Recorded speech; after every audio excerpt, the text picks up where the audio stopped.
Welcome everyone. Apologies for being a few minutes late. This is Friday's report out for the Leeds Improvement Method, and we've got today, very much looking forward to this, a report out from the Emergency Department value stream on shared spaces. Is that right, Jim? It is. Yeah, great. So can I invite the team out to join us at the front? And it'd be great if you introduce yourselves and then find out how it's going.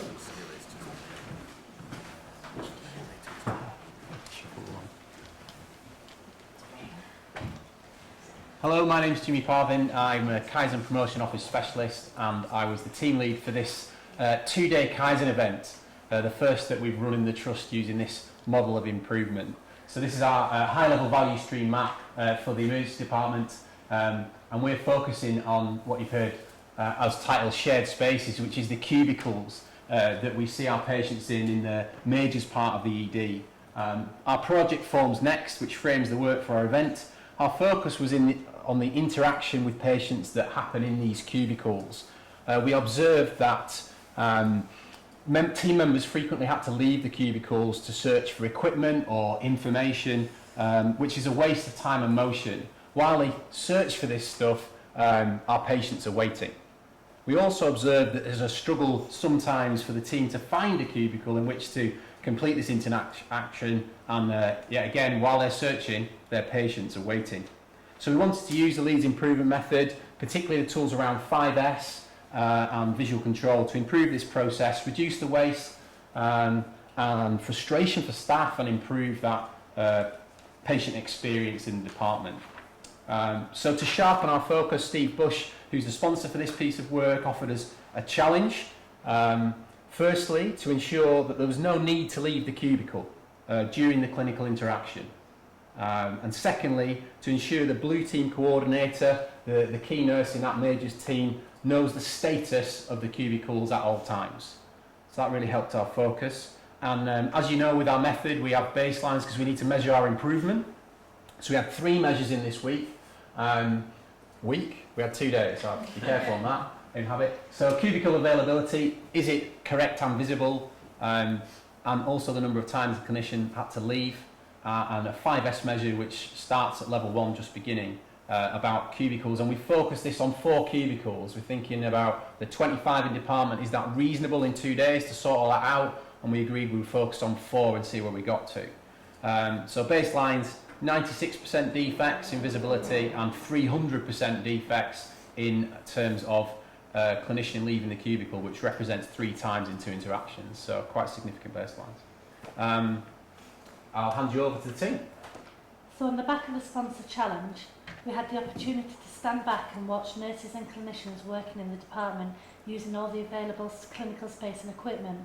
We observed nursing staff on assessment, and on a number of times they go in and out of the cubicles looking for vital equipment to complete assessments and to give care. For example, during one assessment we observed a nurse leave the cubicle 5 times to look for equipment and to perform tasks. This was also observed amongst other doctors and clinicians. As part of the initial observation, we asked different staff the 3 things they needed the most, and they reiterated the lack of essential equipment, space and essential functioning IT equipment. So our idea was to set up an assessment and doctor cubicle with essential equipment. To achieve this initially between the group, using the 5S tool, we devised a list of equipment we each felt were essential.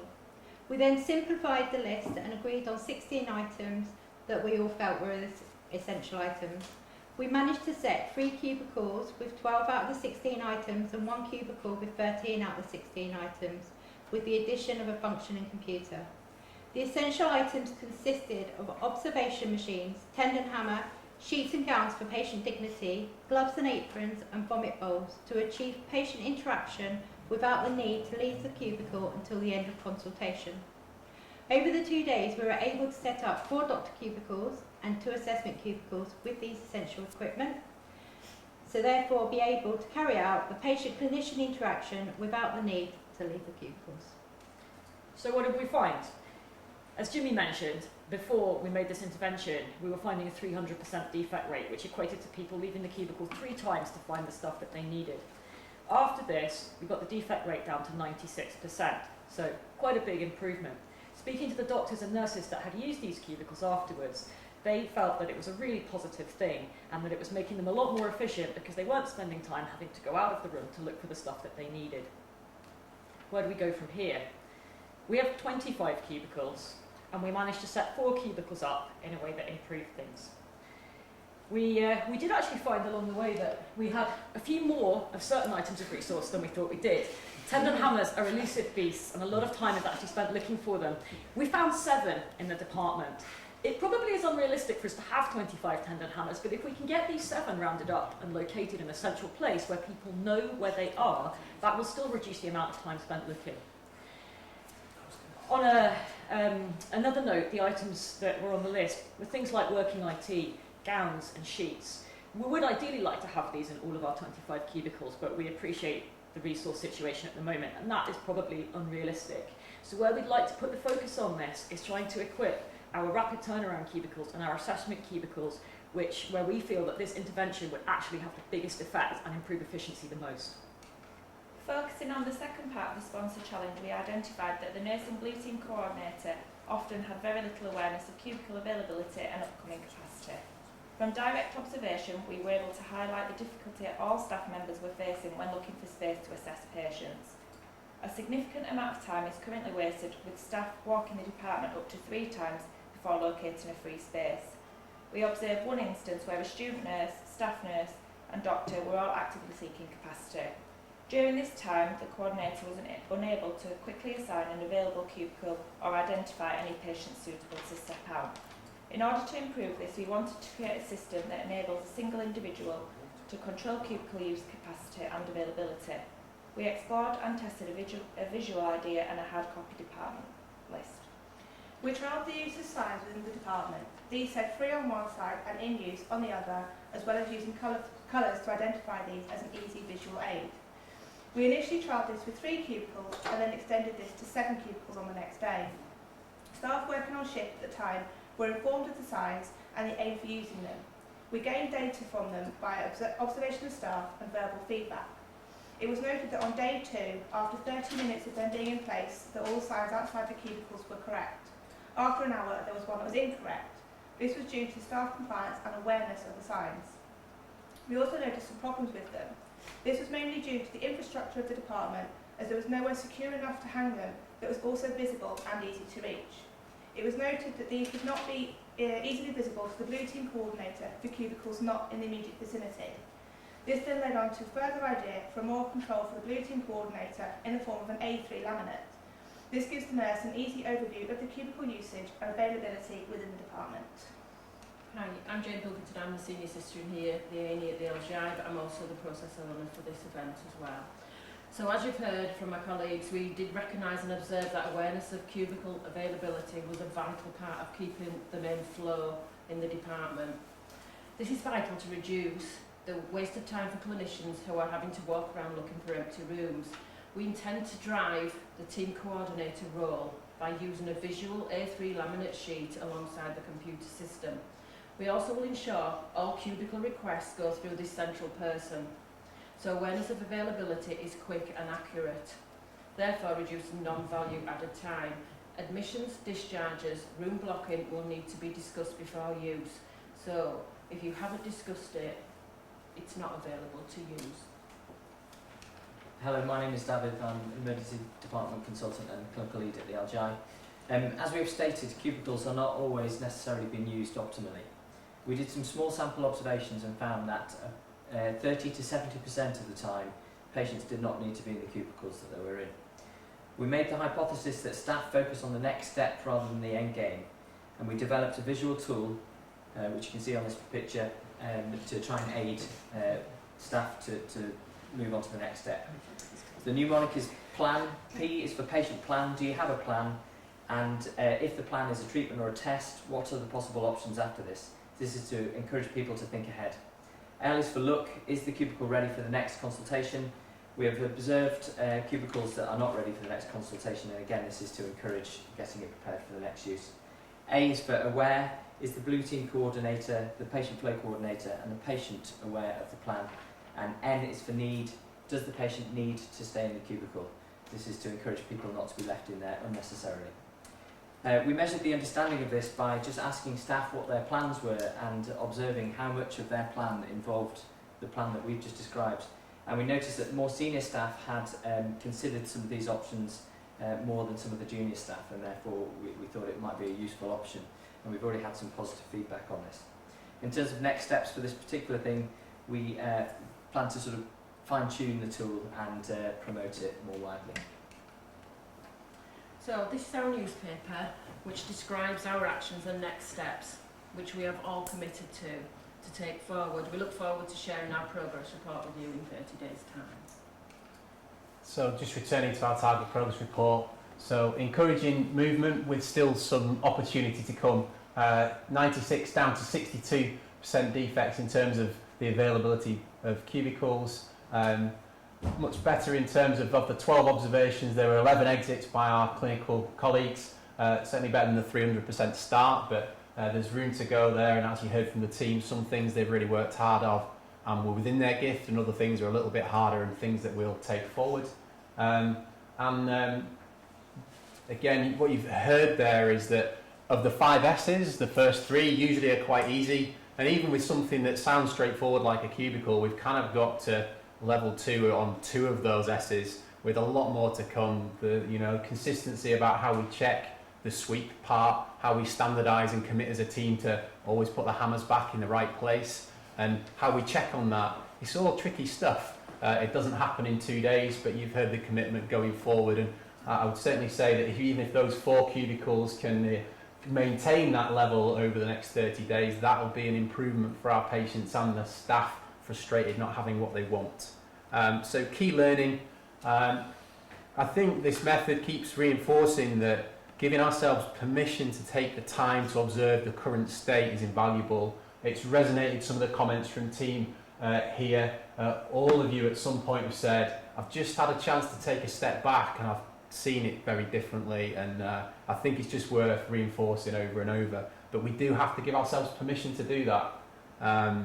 The impact of ensuring what we have is close to hand is really important and has significant benefits for everybody. And we acknowledge, as Camilla mentioned, that resources can be a challenge and there's limitations on this, but how we approach it is really important. So if we approach it with a how can we centralise our tendon habits, for example, as opposed to we can't possibly because, then where we get to is going to be a lot better, even if it's not quite 100% on each of the categories. So that's our learning from the week. Thank yous. I'd like to thank all these people who've debuted on a Kaizen event. It's 2 days, the first time we've done it. So they had a whistle-stop teaching on the Leeds improvement method for a few hours on Tuesday morning, and then we're straight into, right, how can you use this stuff? And then some of them have gone beyond our event, straight back into the ED to do clinical work. They didn't get a break, so I think a huge amount of credit to yourselves for where you've got to. I look forward to seeing where it comes next, as I'm sure you would. As always, there's people currently in the department who kind of put up with us hanging signs up and asking them questions in addition to the normal questions. So it's thank you to the home team in ED as well. I'd like to call out Lauren from my team, who has stepped in and really helped out this morning with making sure that this report out hopefully has told the story really nicely of what we've done. So thank you, that's our report out. Brilliant.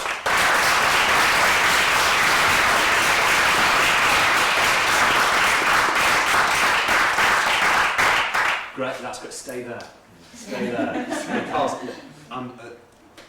there'll be loads of questions up. Really interesting, really good. So, because today we've got 2 items, and I think it's appropriate really, Dawn, that we've got you getting the certificate as we're reporting out on our first ever Kaizen event. So, Dawn, do you want to come down? I'm awarding Dawn Horansky her certificate of completion for the Advanced Lean Training Certified Leader, which is a great achievement. So really well done. Congratulations.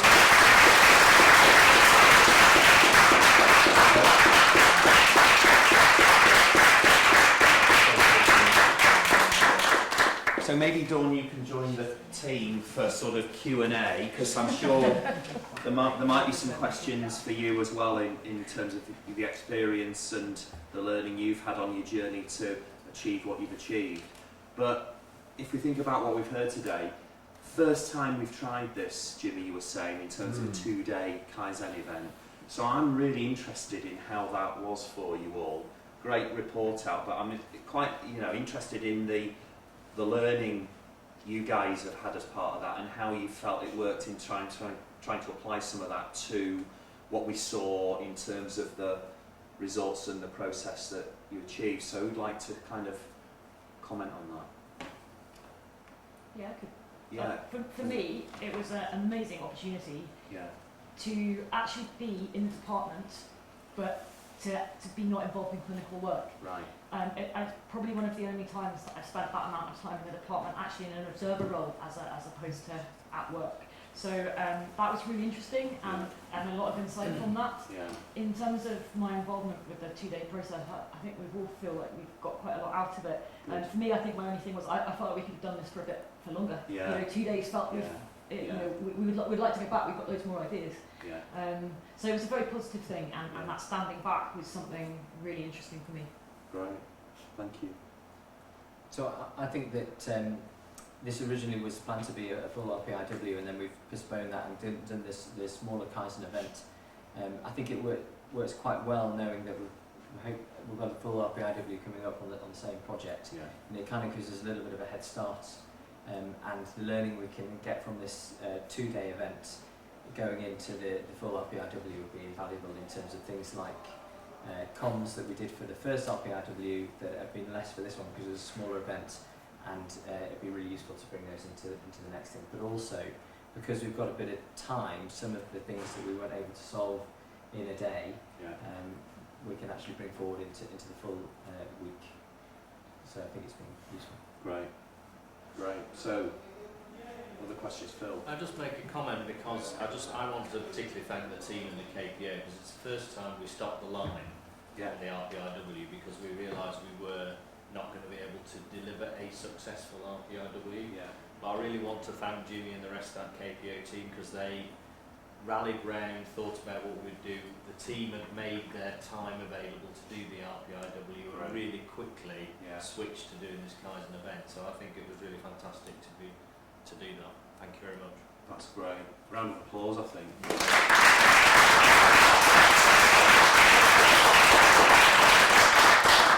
That's great. Thank you. Well said. Other Yvette? Well, I'd like to ask Jane and some of the non-medical colleagues really about the same experience really about having that ability to stand back and just observe. I know sometimes you do occasionally get a bit of non-clinical time, but actually being in the observation role, did you feel the same? So interesting just to stand back, but sometimes it's difficult because people just go towards you anyway to ask questions. So we tried there in the circle just to kind of watch, and there was some interruptions, but really, from me personally speaking, some of the ideas that I went into that I thought I already knew, just standing back and watching, realised that that's not how it totally functions, and I think you get a bit blinded when you work in your own department that you don't see, and it was really useful having the sisters from minor injuries and paediatrics, they saw different things as well, so it kind of opens your eyes, but absolutely just so invaluable with that. And I think when it was short, we kind of acted quickly, so it pushed us to act quickly and not sit back and kind of get involved. So it was really interesting to kind of take that time, and really invaluable that we were out with the numbers, but really valuable to do that. Definitely learnt loads from watching. Good. I just had a quick look on Amazon, and tendon hammers are anything between £6 and £12. I'm not actually convinced that I couldn't have 20 times. I think one of the things, sorry to interrupt, with the tendon hammers, it was kind of one of the pieces of equipment, and yes they are, but we buy them and they go missing. So what we were thinking is if we couldn't replicate the whole of the 13 or so items that we wanted in the rooms, if we at least had them central, if people just brought them back to where they got them from, if you've used it, take it back, and we would be able to use that. So we were going to try and replicate that with a central store, if you like, on the area, to be able to do that. I think about there's a really interesting point about perspective. So as a doctor on the shop floor, I'm constantly frustrated because when I want one, I can never find one. So can I walk around, there's no tender hammers. And actually there are 7. And if you'd have asked me how many I thought were in the department, I'd have said like 1, if we're lucky, maybe. So, you know, I had a perspective that actually was completely incorrect. And one of the other things that we've all kind of commented on, we've all learnt, we have a perspective that we do not have enough space. And yes, in an ideal world, clearly we would like more space. That would be wonderful. But the space that we have isn't being utilised. You know, so that's something we've really learned from this. You know, the tendon hammers is a really good example of actually the bigger picture here, which is maybe we can get a bit more out of what we've got. That's great, Camilla, because I think that's what we learn over and over again when we use the method. Just one last thing I was going to say was, some of us have been to Virginia Mason, and I can't remember, I don't know the names of those things, Jimmy. Room flags. Those room flags. Yeah. But they are really quite effective. I wouldn't still give you that oversight of 25, but I see you sticking notices on curtains and things, which for testing is great. But there are those things, aren't there? And you just... we saw them in a slide with like the 3D effects. So yeah, for the main area of the department, that would be a good visual prompt there. Yeah, because they have different colours, don't they? For needs cleaning, needs stocking, needs free, occupied. Just explain, Mohit Aurora, one of the consultants who was on the slide but couldn't be here today, is very enthusiastic about DIY, and he's already got several plans ahead. So if you hear drilling in the yeah. I don't think there's anybody from a state. Just look the other way and it might be better when you come back. No, putting signs up with the IO drill. Yes. Yeah. Jenny? I just love the immediacy of what we've done. I think it's brilliant. What do you think other staff would be saying if they were here, were in report out? What do you think the team would be saying? We actually asked some of the staff after we'd set the rooms up, and both nursing staff and doctor staff said that it was just so much better. Great. Actually having stuff there that they knew was there and working. Yeah. And you know, we're going to do our kitchen in HQ, believe it or not, because we've learned that we've done our stationery area, and we've learned now that everything has got its place. Nothing does go missing, and it stays there, and if you borrow it, it goes back. So some of the team are going to do the same to the kitchen. So I think once you introduce the discipline and you remove the clutter, it's really interesting how somehow our human response to that is that we will maintain that now then. So that's lovely the way it works. It's brilliant. I think that comes back to the trust for me. Yeah. If I can trust the system to look after me when I need it, then I'll buy into the system. But if the system doesn't work for me a few times, then my willingness to engage with that diminishes. And so I think, you know, that's perhaps a challenge going forward with this piece of work for these guys who've put so much into it over the last couple of days. How does that sustain? How does that team agreement come into place? Because that's the stuff that we might have picked up if we had a little bit longer this week. Yeah. Fantastic. Now, I did just wanted to Dawn, ask you a question about, because the learning, if you think about the bookends almost of the learning that some of you guys have started to acquire and implement in terms of what you learned in those few hours on the Tuesday, was it the Tuesday morning, Jimmy, that you kind of, and then thinking about, Dawn, where you've got to on your journey, and looking back from kind of when you started and thinking about when you've been in a similar position to some of colleagues reporting out at an early stage, learning about the method. What are the biggest learning points for you, having to got to this point, and some of the biggest challenges that you've been able to overcome? So, first of all, I consider myself to be really privileged to have been able to do my learning, or the majority of it, whilst I was a member of the KPO team. So that made, I don't know if it made it easier, but it all made sense to me. Where it starts to become real, where it starts to really make sense and become valuable is working with the teams in the RPIWs, and you know, the Kaizen event is just a brilliant example of condensing a whole load of time, but it's creating that capacity, that headspace to be able to look at something really objectively, something that you think, as Jane said, that you know really well, from a different perspective, and to be able to do something about it. And that for me has been the most rewarding part of what I've done, is being able to share the learning and get people to work, trust the method.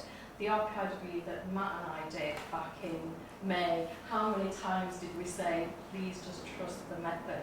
It feels really uncomfortable at the outset, but if you go with it, you get some really incredible results that no matter how small they are, they make a massive impact for the patient. And it's just that resonates so loudly with all the work that we do through this method.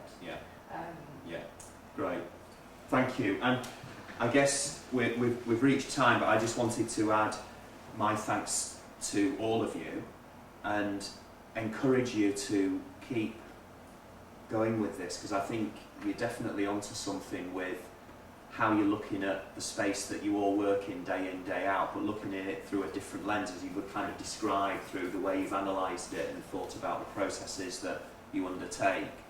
And it's probably one of the most pressurised and kind of condensed, intense areas of our estate.